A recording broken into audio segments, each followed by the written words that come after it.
Hello, hello, and thanks for stopping by. This is Coconuts for the Atari 2600.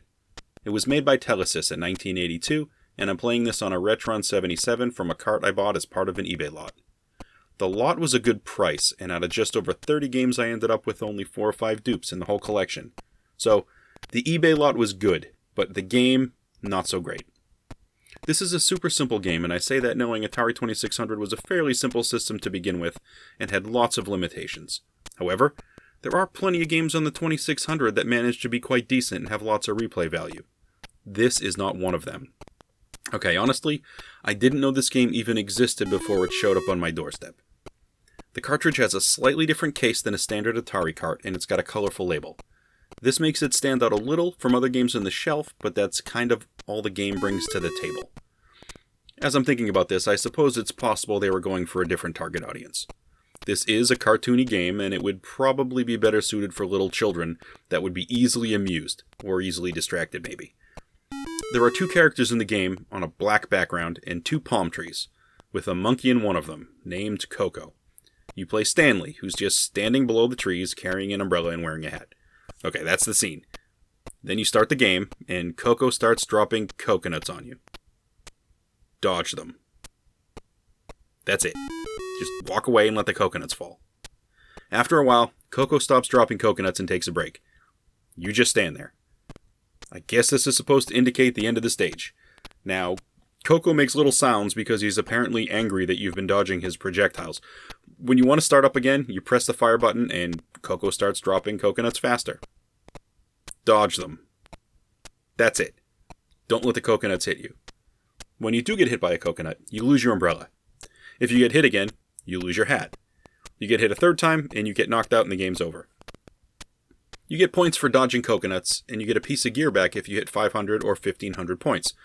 Personally, I don't find the game interesting enough to want to return to it, so trying to hit 1500 points sounds painful.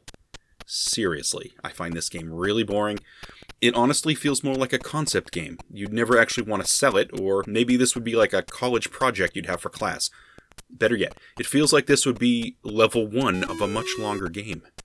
There just happen to be no other levels. If this was level 1, and there were different mechanics for maybe another 2 levels, I could easily see this being a much better game just on variety alone. But this is just 1 level, and as just 1 level, it's like a total lost opportunity. Here's another way to describe how basic this game is. The manual. And now remember, Atari manuals are only a few inches tall. Okay? The manual has only 4 pages. The first page is a color cover with nothing else on it. Page 2 is a screenshot with a few sentences explaining a story, which is completely useless. The story is just, there's Coco and Stanley, and Coco drops coconuts on Stanley. It's ridiculous.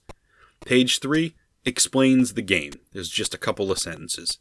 Page 4 lists how many points the coconuts are worth during the different stages. You can easily toss 3 useless pages out of this manual. So basically this game is a few sentences on 1 page. Clearly they had to work at making this a 4-page manual, I'm sure of it. Now, little kids may be entertained a little bit with this game, maybe, but even for little kids, I'm guessing they're not going to be interested for very long. I mean, the mechanics are you can move left and you can move right. That's it. I went looking online for any information about the game and I couldn't find anything. I looked through 50 or 60 pages looking for any information there was related to anything special about this game or this company, anything. And I found nothing past a sentence or 2 on the developer Telesys, who shut down. They wanted to become a developer. They made apparently 1 or 2 non-memorable games, and this was one of them. And they just shut down. Well, anyway, that's all I have for this game. There really isn't much to say, and I'm actually surprised I got this much out of such a simple game. Anyway, thanks for watching. Catch you next time.